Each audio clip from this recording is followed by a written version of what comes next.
The S7 console flashed a ghost heat alert under the food court tiles, and the binder on my desk said, "Do not investigate ghost signals." At 1:47 a.m., the little alarm chime clipped off at the last note, and the air around the power strip smelled sharp, like hot plastic.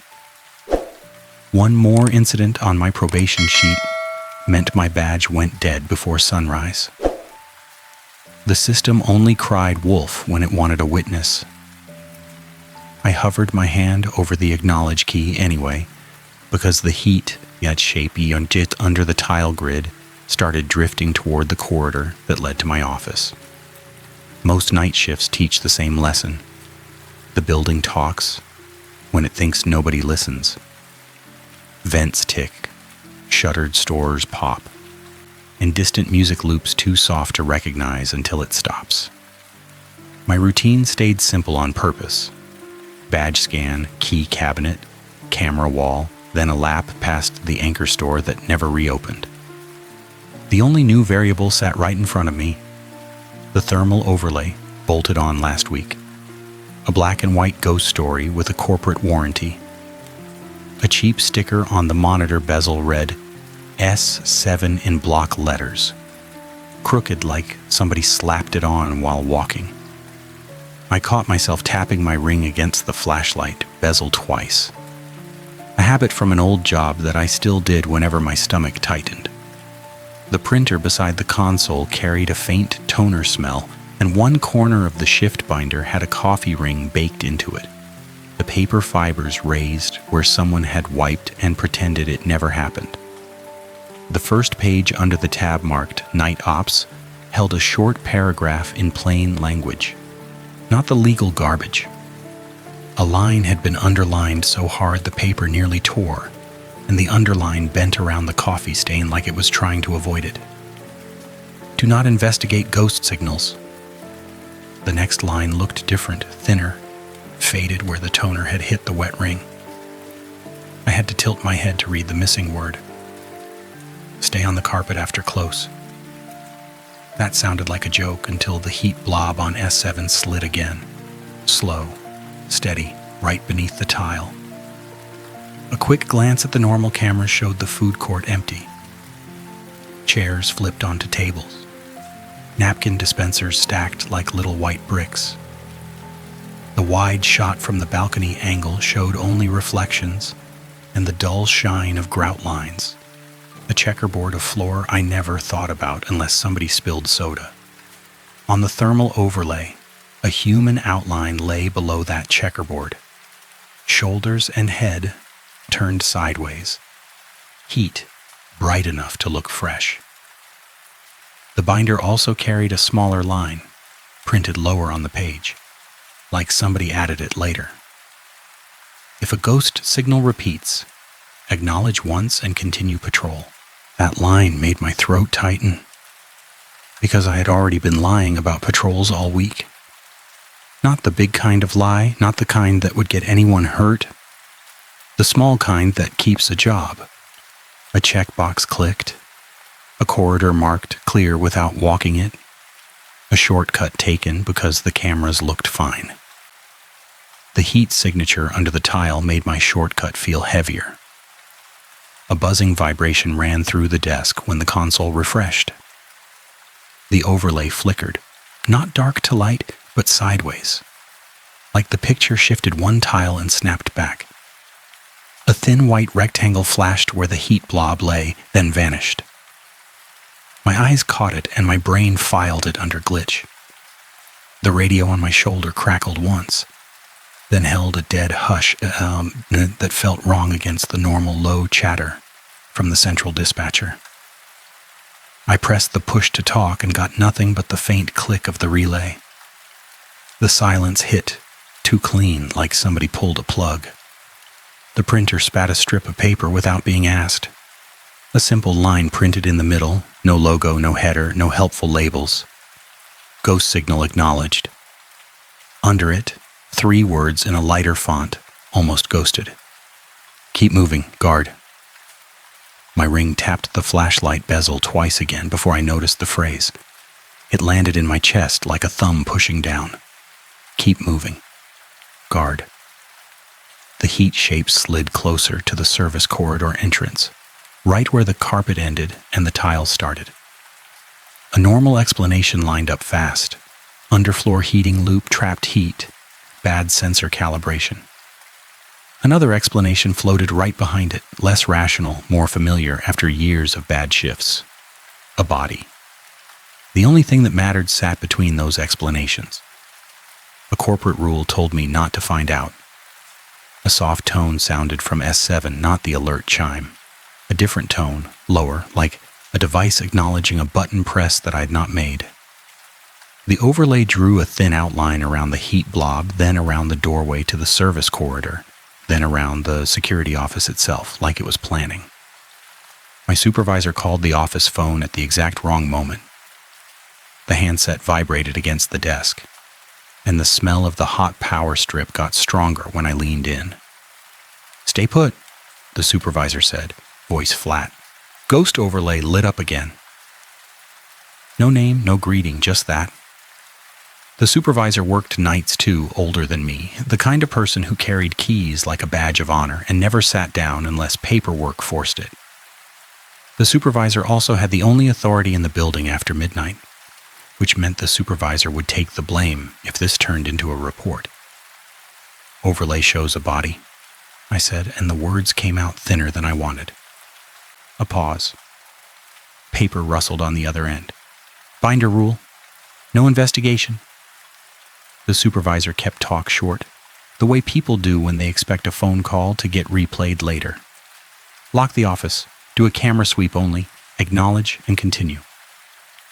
That instruction hit my probation fear like a match. Follow the binder, survive the shift, keep the badge alive. The heat blob moved again, and it moved toward the corridor where the supervisor's workshop sat behind a metal door with a cheap latch. My ring tapped twice. "Copy," I said, and the lie formed in my mouth before I finished the word. "Camera sweep now." The supervisor hung up without another syllable, which meant one thing. The supervisor assumed compliance. A minute later, the heat blob stopped under the tile right outside the service corridor entrance, close enough to the carpet edge that the overlay bled into it. The white rectangle glitch flashed again, longer this time, and the overlay drew a thin line from the blob to the S7 sticker on the monitor bezel.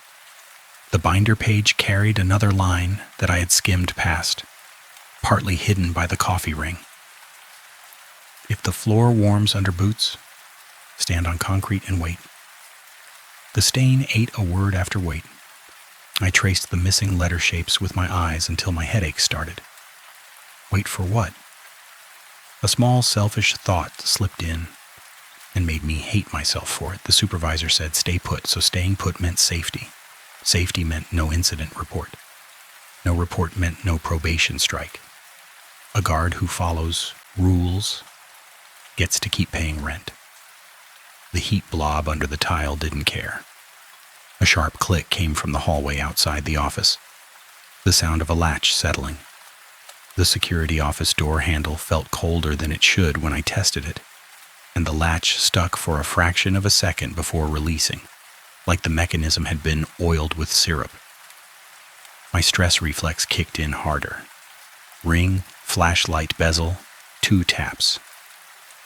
The radio on my shoulder woke up with a whisper of static, then a single short tone. Not a normal call tone. A small, polite chirp like an appliance. The supervisor came back on, voice lower. Doors in the service corridor just locked. That turned the heat blob from maybe a glitch into an immediate problem with a human cost. The supervisor worked in that corridor. The supervisor liked to shut the corridor doors behind to stop kids from sneaking in before close. Now those doors had shut with the supervisor inside. "Access shows green?" I asked, trying to keep my voice steady. "Panel says secure. Latch says no." The supervisor sounded annoyed, which meant fear hid under it. "Override from security office needed." The binder rule said do not investigate ghost signals. The binder rule also said avoid overrides during anomalies, a line buried 2 pages later in a paragraph about liability. The supervisor needed an override. My probation needed a quiet shift. The heat blob shifted under the tile and started moving, not toward an exit, but toward the service corridor door where the supervisor's voice had come from. I broke the rule for the only reason that counted: duty. The security office smelled like dust and old coffee when I stood up, the kind of stale air that sticks to fabric.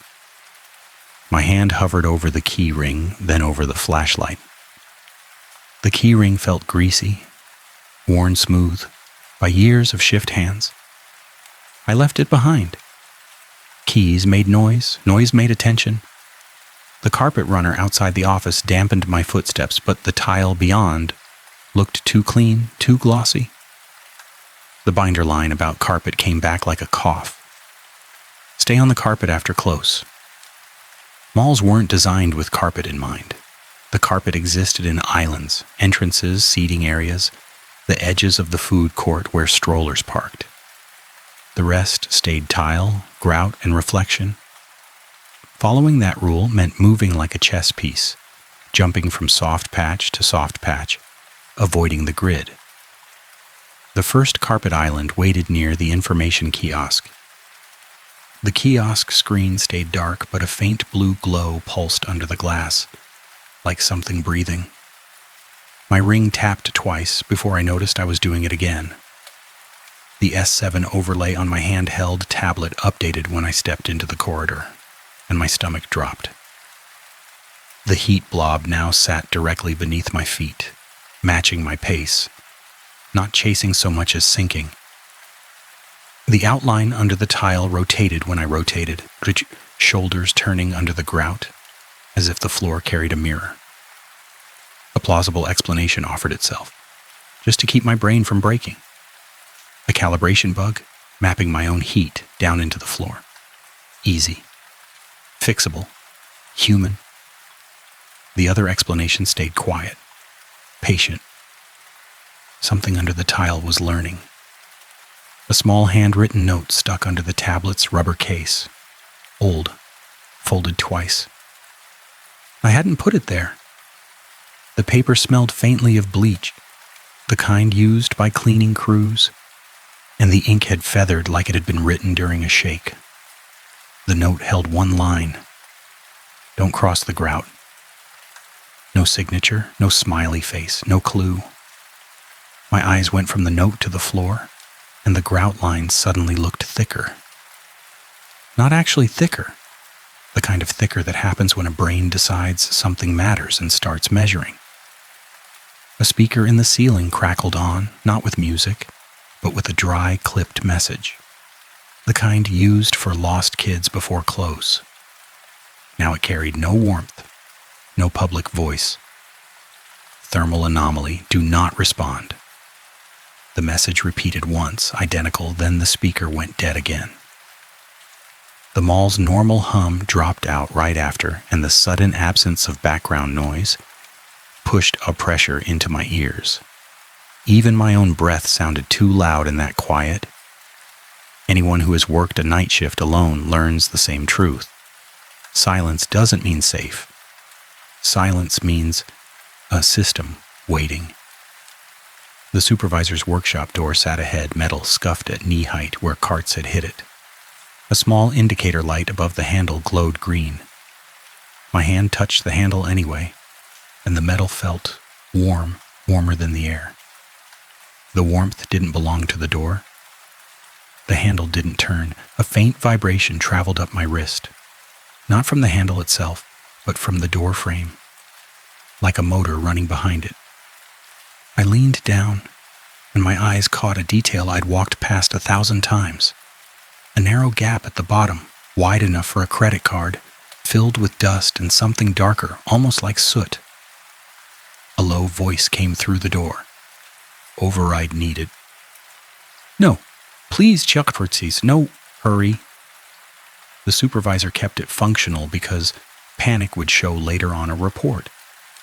The handheld tablet's thermal overlay flashed the white rectangle again, larger now, and it overlaid the locked door like it wanted me to see a boundary. New line of text slid across the tablet screen in plain font.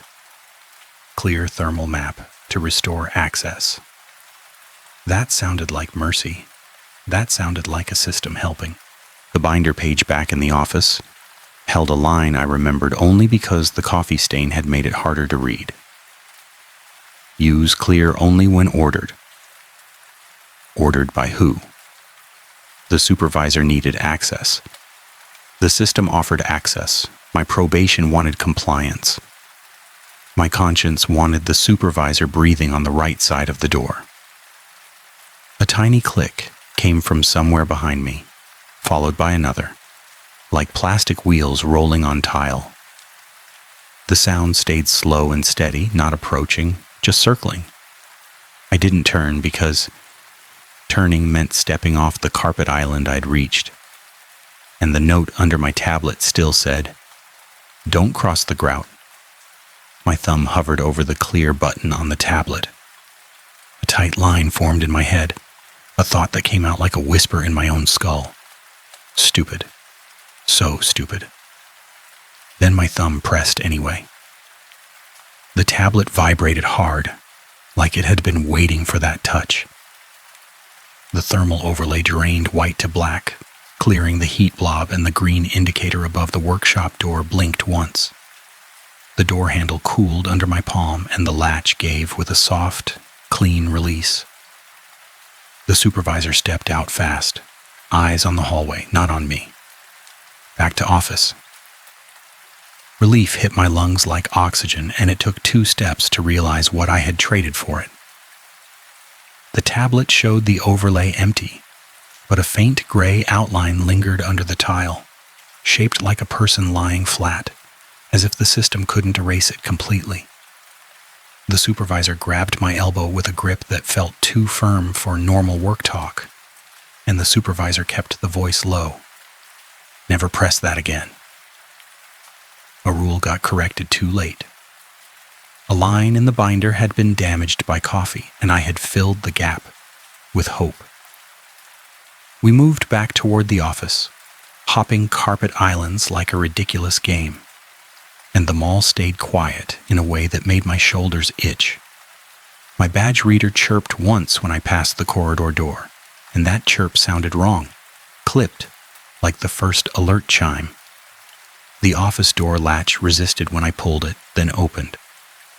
Inside, S7 sat with its glow steady and innocent.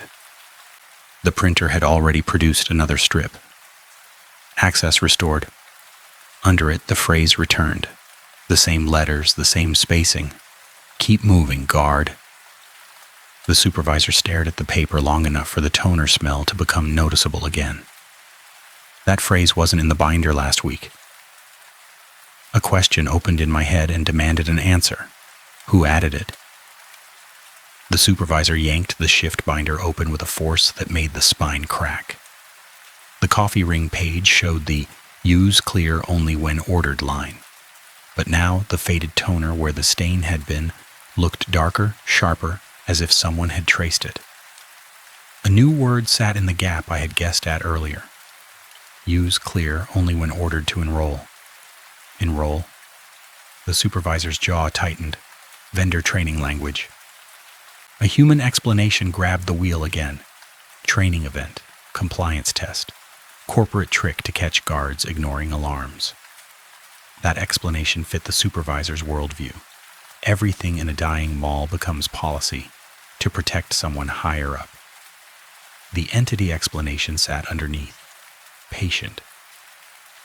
The supervisor leaned toward S7 and spoke like the system could hear. Ghost signal report goes to corporate. No action. S7's screen flickered sideways again. The white rectangle flashed, and the overlay drew a shape under the food court tile grid, then under the office carpet, then under the supervisor's boots. 2 heat blobs, identical, one under each of us. A thin burning smell rose from the power strip, stronger now, and the plastic casing near the plug looked slightly glossy, like it had started to soften. The supervisor said, "Shut it down." Killing S7 meant breaking procedure. Breaking procedure meant writing a report. A report meant probation problems. My ring tapped twice before I could stop it. "Power off in binder?" I asked.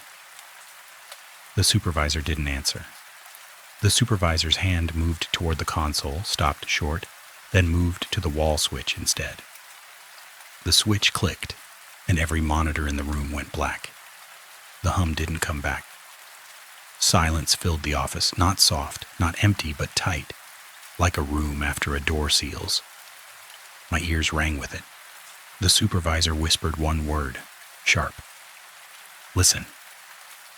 A sound reached through the silence, impossible in that space. The gentle rasp of a page turning, slow, deliberate, like someone flipping through paper in the next room. The office had no paper stacks besides the binder, and the binder lay open in front of us. The page turn sound came anyway, once, then stopped. The supervisor's eyes stayed on the open binder page, and the supervisor's finger traced a line that hadn't existed before, printed in the same plain font as the earlier rules. "If you hear pages turning, do not check the binder." That line used "you." That meant rule text, not advice, not dialogue. It had been added after the monitors went dark. My stomach dropped again. The system hadn't died. It had moved.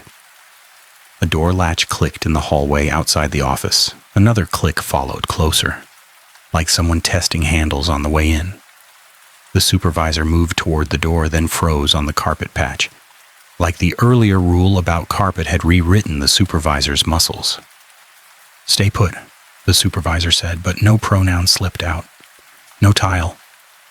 The supervisor didn't trust the floor anymore.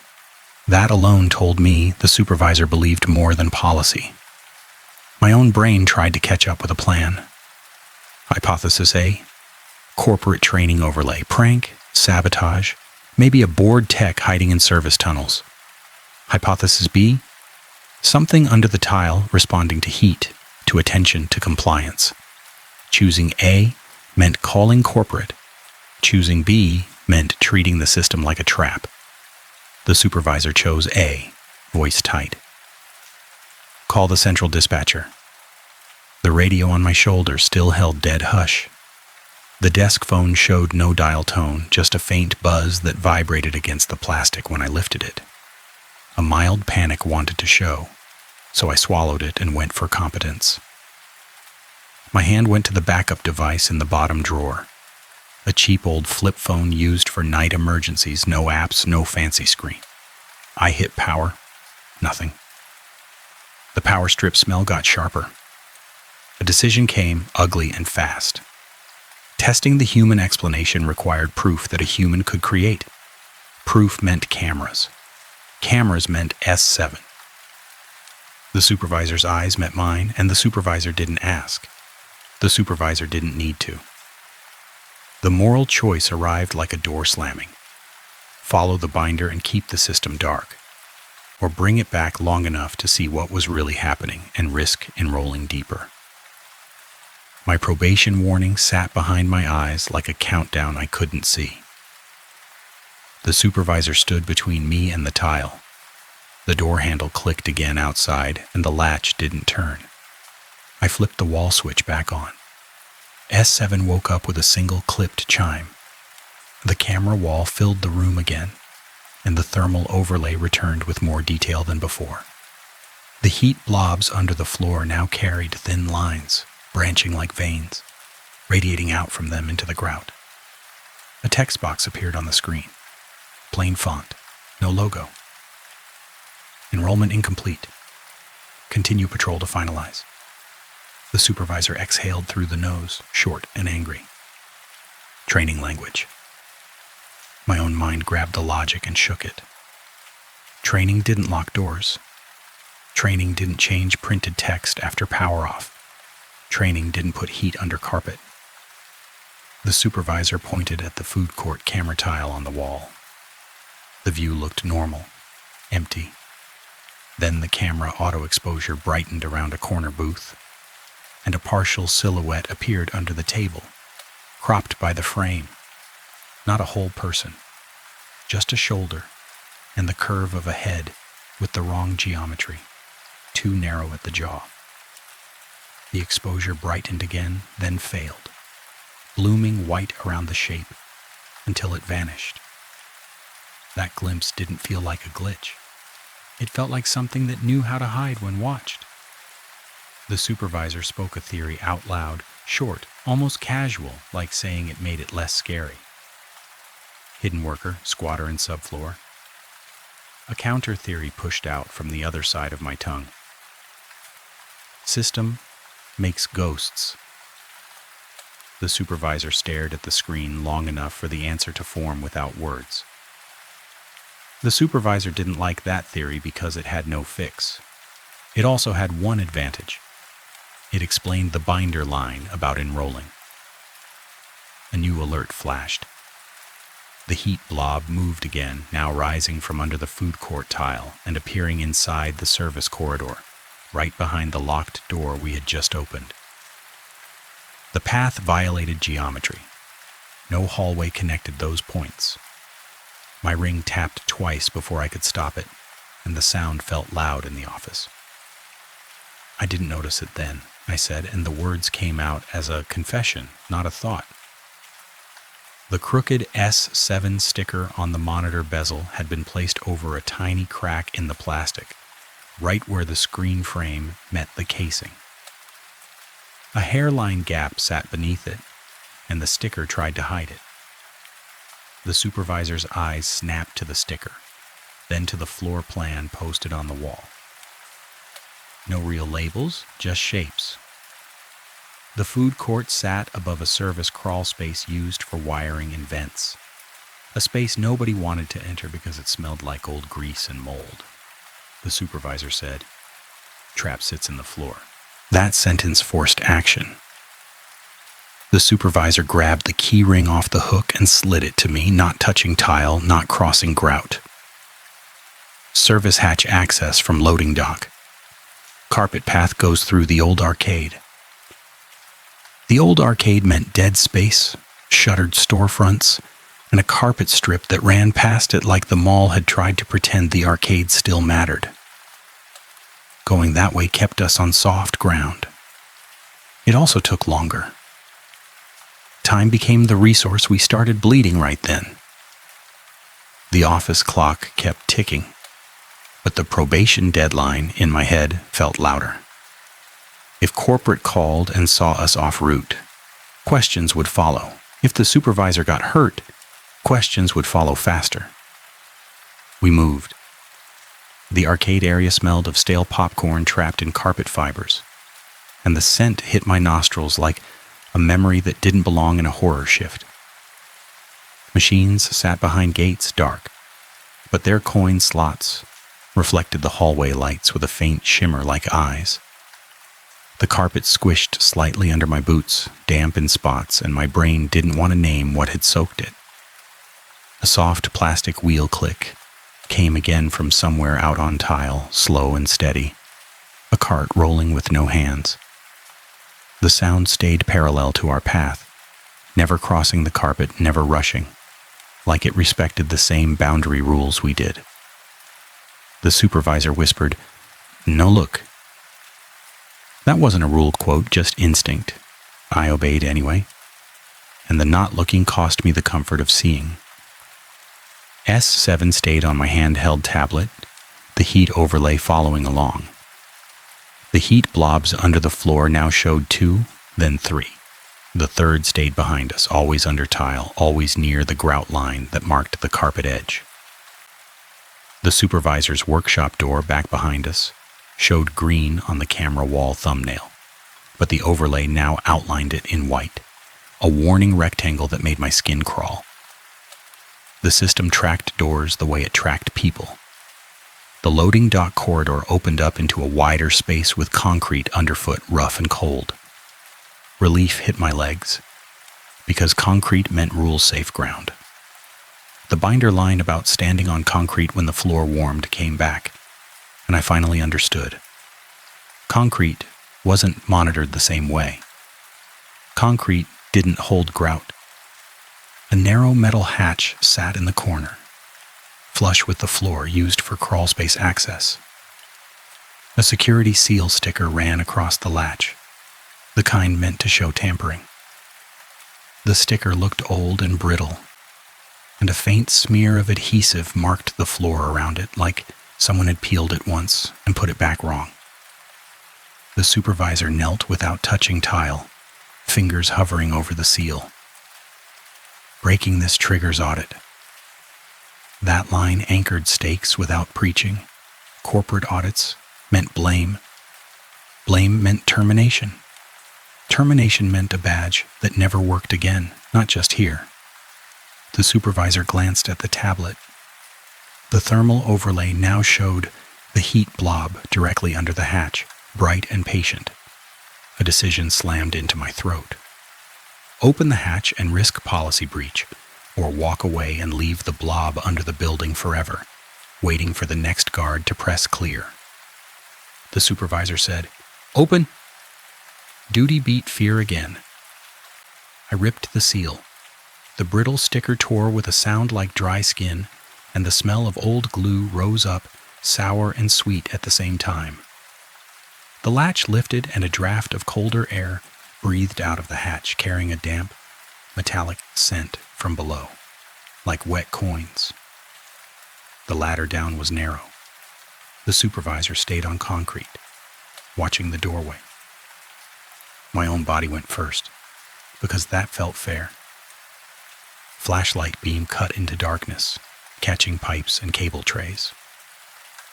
The crawl space ceiling stayed low enough to scrape my helmetless head if I forgot posture. The thermal overlay on my tablet went white when I descended, then black, then returned with a new map. Instead of showing heat under tile, it showed heat in the crawl space itself, on my level, moving ahead of me. The human explanation died right then because the system hadn't needed calibration, it had needed access. A soft scraping sound came from the darkness ahead, not footsteps, not claws, but something dragging a flat surface over concrete. The sound stayed too steady to be random. I froze, and the flashlight beam held, shaking slightly from the tremor in my wrist. The supervisor called down once, voice tight. "Status."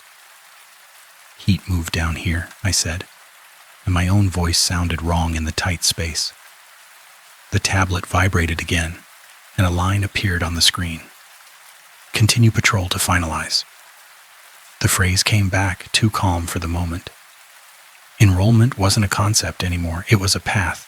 The crawl space floor had painted markings where cables were meant to run, faded stripes that pointed toward the food court. The stripes led toward a patch of tile from below, a grid of square panels supported by metal beams. One beam had a small drilled hole through it, neat and intentional, like a pilot hole that never got used. That was the detail I had seen earlier, the white rectangle glitch on S7. The system had been marking this spot. A handwritten note hung from the beam with tape that had gone yellow. The tape had bubbled, and dust had stuck to it in little crescent shapes. The note held a single short rule line, ink scratched in a hurry. "If you see your heat below, stop breathing." No signature, no joke, no comfort. My lungs kept moving anyway because bodies do that, and the tablet overlay responded by brightening my own chest heat until it looked like a signal flare. The dragging sound stopped. Then a new sound replaced it, close, too close. A soft, wet inhale through plastic, like someone breathing inside a bag. One inhale, one exhale. The sound didn't match the air, it didn't match the space. My flashlight beam caught the edge of something behind a pipe. Not a face, not a hand. a curved surface that reflected light wrong, matte and glossy at the same time, like a heat shield or a burnt mirror. The shape shifted by a fraction, and the tablet vibrated harder like it was excited. A voice came through my shoulder radio, suddenly alive. And it wasn't the supervisor. It wasn't the dispatcher either. It used the same clipped tone as the ceiling speaker from earlier. Clear thermal map to restore access. The system offered mercy again, right when fear made me want to take it. Up above, the supervisor said, louder now, "Come up." That was the moral collision in a different form. Obey the system and press clear, or obey the supervisor and retreat, leaving the thing below unsealed. Retreat might save us. Retreat might also leave the crawl space open, a hatch anyone could later use. My ring tapped twice against the flashlight bezel, and the sound felt like a countdown. The thing behind the pipe moved, not forward but sideways, aligning with the drilled hole in the beam, like it wanted a line of sight. The tablet overlay drew a thin rectangle around that hole, then around my own boots. A thought hit clean and ugly. The system didn't detect heat. The system assigned it. The system could place my outline anywhere it wanted because it needed witnesses more than it needed truth. My thumb hovered over clear again. The supervisor yelled one word down the hatch, sharp, "Stop." I obeyed the supervisor, not the system. I backed away, boots scraping lightly, and the plastic breath sound tracked with me, not chasing, just staying aligned. The moment my foot touched the ladder rung, the crawl space lights flickered once, and the tablet overlay flashed the white rectangle again, now centered on the drilled hole. I climbed fast, not running, not panicking, just moving with purpose. The hatch above looked like a lifeline. The supervisor grabbed my arm when I came up, hauling me onto concrete. The loading dock door latch clicked on its own behind us. The supervisor didn't waste time with questions. The supervisor slammed the hatch shut, then dragged a heavy pallet jack into place over it, metal wheels screeching on concrete. That noise should have echoed through the dock. It didn't. The mall swallowed it. S7 on the tablet showed the heat blob still below, now directly under the pallet jack, still bright. Another heat blob appeared beside it, shaped like me, flat under the floor, matching my posture in real time even though I stood on concrete. The system had enrolled me without my consent. A small relief tried to rise anyway because we had contained the crawlspace hatch. We had prevented access. We had done something right. S7 punished us for competence. The badge reader at the loading dock door chirped when the supervisor swiped, and the light turned red. The supervisor swiped again, slower. Red again. The supervisor's badge had worked 10 minutes earlier. Resource loss hit as access. The system shrank our allowed doors. The supervisor spoke through clenched teeth. Office route only. The path back to the office crossed tile. Carpet islands offered a workaround, but the loading dock corridor had no carpet. Concrete ran to a threshold where tile started, grout lines waiting like teeth. A strip of gray anti-slip tape marked the threshold, and the tape edges had lifted slightly, tacky enough to catch lint. Under the tape, someone had scratched a shallow symbol into the grout. 3 short lines in a row, like tally marks that never got counted. The supervisor stared at the symbol, then at me. Seen that before? My mind flashed to the printer strip in the office with "Keep moving, guard." It felt connected without an obvious reason. The system liked marks. The system liked instructions. We couldn't stay in the loading dock forever. The air down there carried diesel residue from delivery trucks, and the smell made my throat itch. Staying meant calling for help, and help meant explaining a ghost heat signature in a mall crawl space without sounding insane. The supervisor made the choice that would split opinions later, the kind of choice people argue about after the fact. Override interior doors from office. No crossing tile unless forced. Forced arrived immediately, because the concrete ended. A small warm sensation crept into my boots, subtle at first, like standing near a heater. The binder line about the floor warming under boots came back, now with teeth. Stand on concrete and wait. We were on concrete, and the warmth still rose. The supervisor whispered, almost like prayer, "Don't cross the grout." Echo phrase. It landed again. The warmth climbed, and the soles of my boots started to feel soft, like rubber near melting. Waiting wasn't safe anymore. The system had changed the rule. I stepped forward, not onto tile, but onto the gray tape strip at the threshold, balancing on that narrow band like a tightrope. The tape felt sticky through my soul, tugging. The warmth dropped away by a fraction. A loophole, costly and ridiculous. The tape wasn't grout. The tape held adhesive, not lines. The supervisor followed, stepping onto the tape too. We moved sideways along that strip, inching toward a carpet island 10 feet away. Each step felt like a wager. A speaker overhead crackled on again, and the message returned colder than before. If you must cross tile, you do not step on grout. The rule came in second person now, clean and undeniable. The system adjusted its own policy. We reached the carpet island and relief hit our legs like water. The warmth under our boots faded. Behind us, tiles stayed glossy and indifferent. A trap, painted like normal flooring.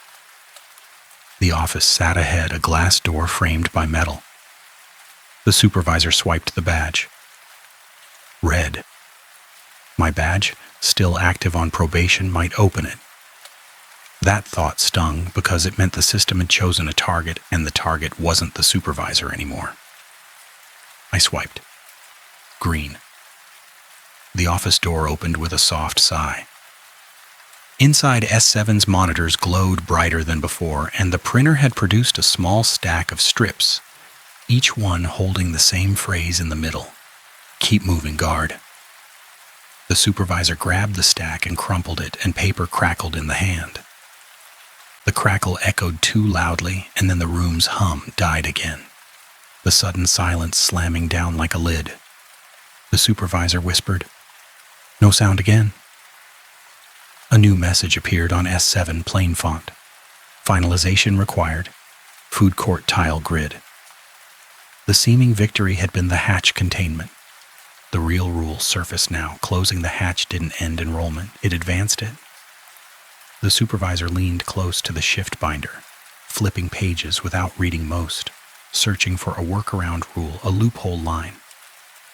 The page turn sound from earlier returned, faint, as if the binder itself resented being opened.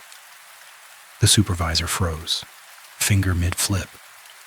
The binder now showed a new line printed at the bottom of the page, ink fresh, not toner faded. If you read beyond this line, doors lock. The supervisor stopped reading. False resolution dissolved right there. We had thought containment worked. The system had been guiding us toward the food court all along, and every compliance move tightened the leash. A smaller text box popped up on S7, not a warning, more like instruction. Press clear to finalize enrollment. Trap rule revealed. Plain as day. The safe-sounding instruction was the point. The supervisor backed away from the console, palms open like backing away from a nervous animal. No press. A faint heat bloom appeared on the thermal overlay anyway, not under tile, but on the office carpet. A bright outline shaped like my body, lying flat. The shape didn't belong. The office carpet held no access panels, no crawl space hatch, no reason for heat. The outline twitched once, a small movement under the carpet fibers, and the hair on my arms rose. My mouth went dry. Carpet not safe anymore. Resource loss hit as safe space. The office, our anchor, had become the trap. The supervisor's voice went colder, not panicked, but decisive. Food court route, finish on terms. Those words carried weight. Finish meant end the loop, seal it, transmit warning. My probation fear tried to fight back, but the larger fear won. Leaving this unresolved meant another guard would get enrolled next week, and the system would keep building ghosts. A soft tapping came from the office door glass. 1 tap, 2 taps. Not a knock, more like someone testing the barrier with a fingernail. The thermal overlay drew a rectangle around the door, then around the space right outside it. But the normal camera showed an empty hallway. The supervisor muttered, "Ghost outside too." 2 plausible explanations still existed even now. Sabotage with deep access, a vendor install gone wrong, a training program turned predatory, or a thing under the floor using the system as its voice. My mind chose the human explanation one last time because it offered leverage. If a human system existed, it had logs. Logs could be sent. Evidence could be transmitted. I reached for the keyboard and opened the incident reporting screen, not to type a report, but to find where alerts went. A folder list sat on the side. I avoided reading labels too hard because labels felt like bait. A line in the corner caught my eye anyway, small print. The email subject read, "Ghost Signal Enrollment, Auto." My stomach dropped at the word enrollment again. The supervisor leaned over my shoulder without touching me. "Forward it." That action held risk. Forwarding meant leaving a trace. A trace meant corporate attention. Corporate attention meant questions that my probation couldn't survive. The supervisor's safety mattered more. I hit forward to the only address I trusted, a personal account I used for job applications, a lifeline out of probation hell. The send icon spun once, then the message vanished. Not from inbox, not from sent. Gone. The system didn't need to scare us with monsters, it just needed to control evidence. The supervisor spoke, voice thin. Truth stays inside unless carried out by hand. Hand meant paper, a printout, something physical that could be dropped in a mailbox, slid under a door, taped to a wall. Paper also meant the binder, and the binder now punished reading. The printer sat beside S7, still humming. Paper meant using the system's own mouth. A fresh strip printed, and instead of the phrase, it held a single line, second person clean. If you want proof, print 1 page. A trap inside a trap. The supervisor laughed once, a short sound with no humor. Even proof becomes a rule. My ring tapped twice, and I hated that I still had that reflex. We left the office. The hallway outside felt warmer, and the tile's shine looked sharper, like the grout lines had been cleaned with new care. The carpet islands still existed, but the thermal overlay on my tablet now painted them with faint heat outlines, as if the system had learned where safe spots were and started mapping them too. The food court sat ahead, a dead cathedral of plastic chairs and neon signs turned off.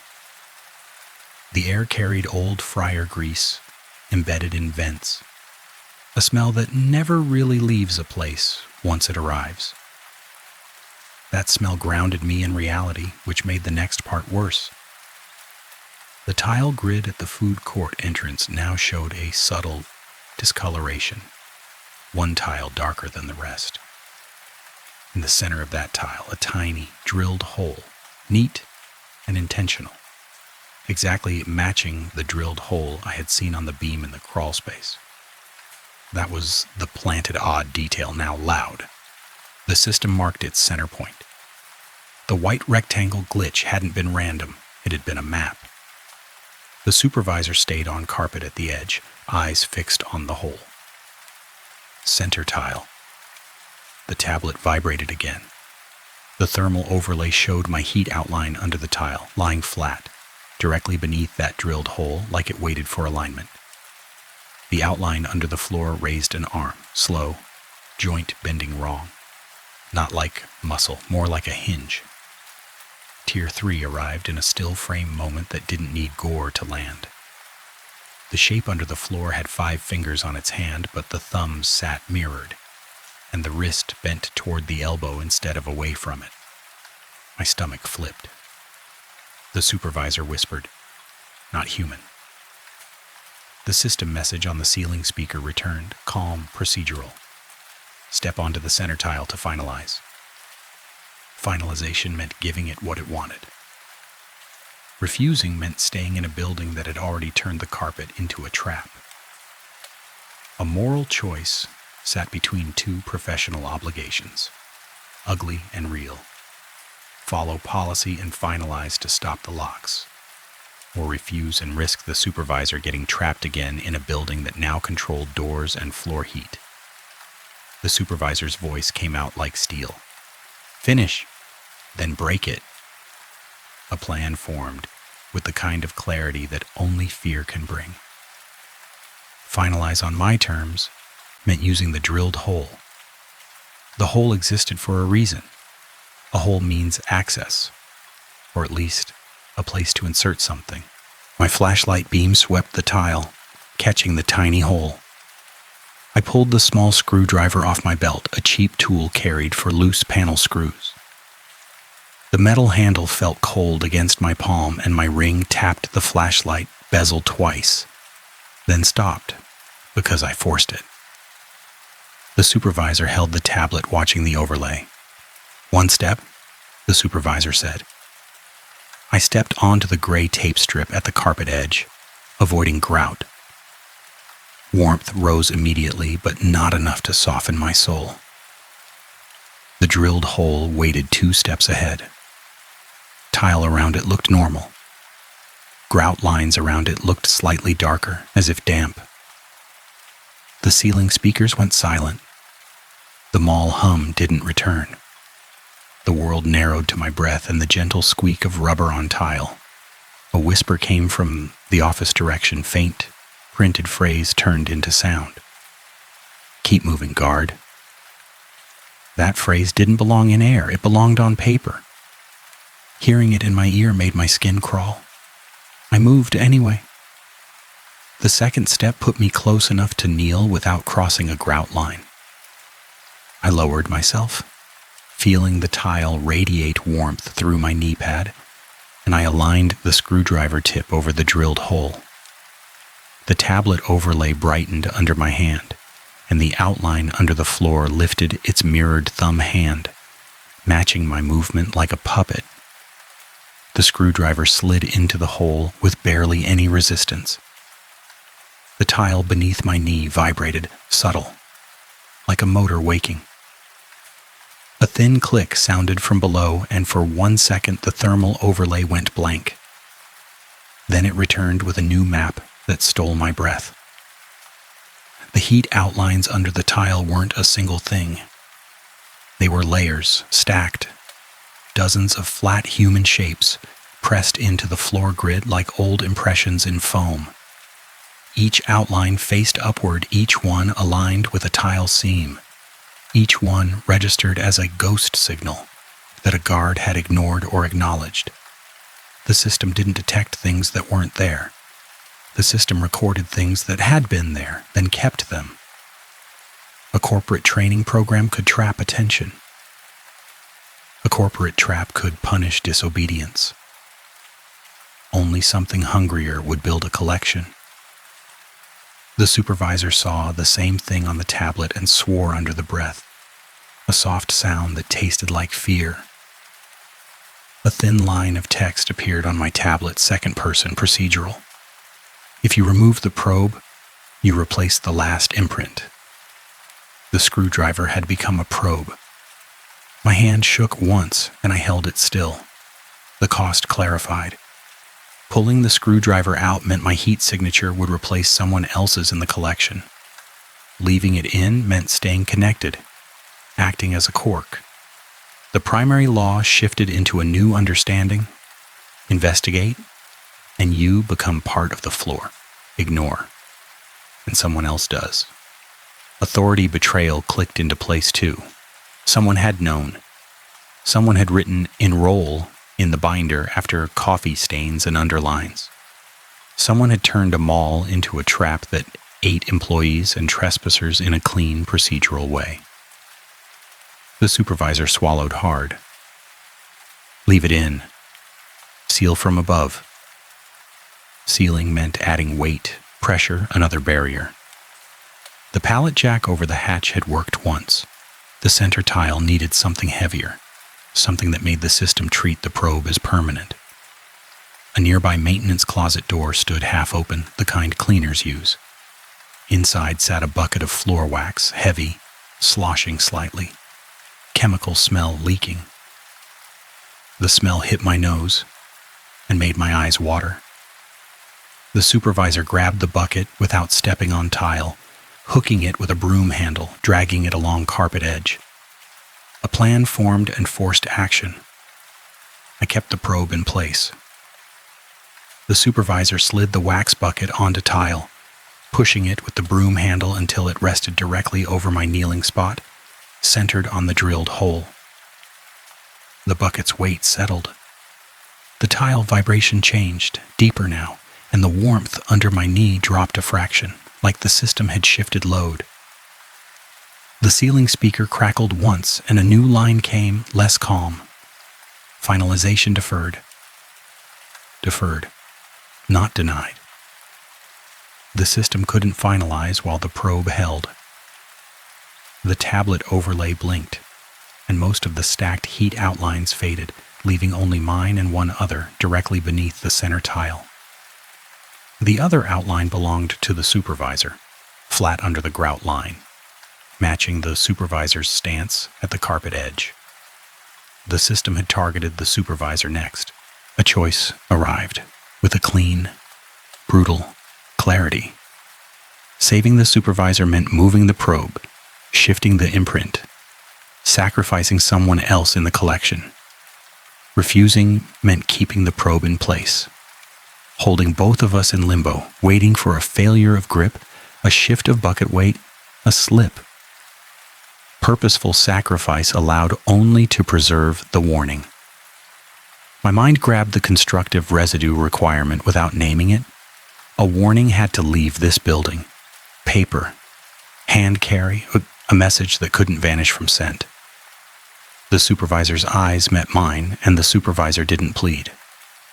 The supervisor's voice came out low.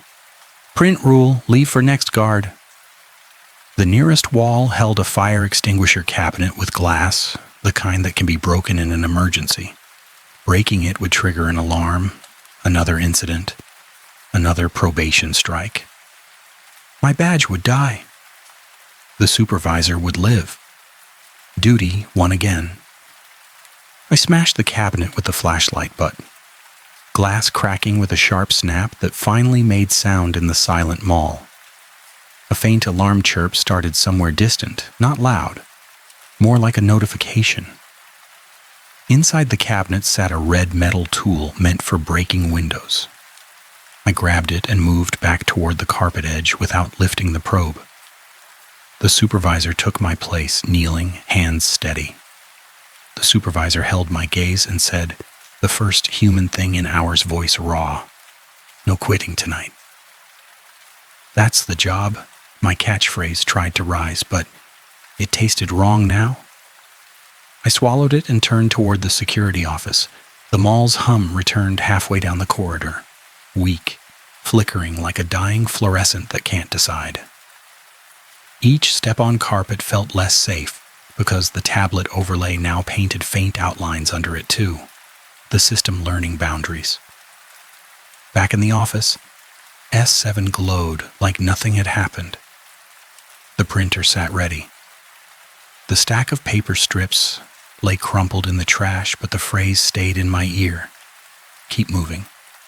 Guard.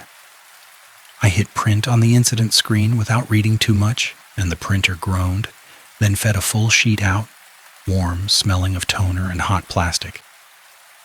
The sheet held a short block of plain text. No headers, no logos, just rules in a neat font. Do not investigate ghost signals. If you must cross tile, you do not step on grout. If you hear pages turning, do not check the binder. Then at the bottom, a new line I hadn't seen before, almost like a signature. If you've seen that symbol before, don't ignore it. The 3-line grout mark near the loading dock flashed in my mind. Shared universe hint. System signature. Not a one-off. This wasn't just one mall. I folded the sheet, shoved it into the binder under the coffee-stained page, and slapped the binder closed. The page turn sound tried to rise, but the binder stayed quiet for the first time all night. A final message appeared on S7 plain font. Finalization postponed, evidence logged. Logged. The system cared about records more than it cared about bodies. I grabbed the binder and ran, not on tile, but on carpet islands, breath hard, sweat cold under my shirt. The office door latch clicked behind me, a warning sound, and I didn't look back. The food court came into view, and the wax bucket sat on tile like a monument. The supervisor knelt beside it, still holding the probe in place, hands steady but white at the knuckles. The tablet overlay showed the supervisor's heat outline under the floor, still present, still targeted. I slid the folded printout onto the carpet edge near the supervisor, then pushed it with a broom handle until it rested under the wax bucket lip, protected from casual cleaning. The supervisor spoke without looking up. Badge access? Probation over, I said, and the words landed like a death notice. The alarm from the broken cabinet would guarantee it. Badge dies after shift. The supervisor nodded once. Worth it. A low vibration traveled through the tile grid, and the wax bucket shifted by a fraction, liquid sloshing. The probe in the drilled hole trembled. My hands moved without thinking, grabbing the bucket handle and holding it steady. The handle felt slick with wax residue, and the chemical smell made my eyes sting. Holding the bucket meant holding the seal. The sealing speaker crackled on again, and the system's voice came back with a final, calm procedural line. Continue patrol to finalize. The supervisor finally looked at me, eyes tired, not terrified anymore, just resigned. System wants motion, motion makes imprint. A final dread settled into place, heavy and simple. My job had been to keep a building safe. The building had been keeping people flat and warm under its floor. The supervisor whispered the echo phrase again, the same words from the note, the same warning. Don't cross the grout. My ring didn't tap the flashlight bezel this time. My hand stayed still. Later, after daylight and paperwork, and a badge that wouldn't open my own locker, the supervisor found a second shift binder in the office storage closet, stamped with a different mall name, the same coffee ring on the corner, and the same line tucked under the page like a quiet dare. Continue patrol to finalize.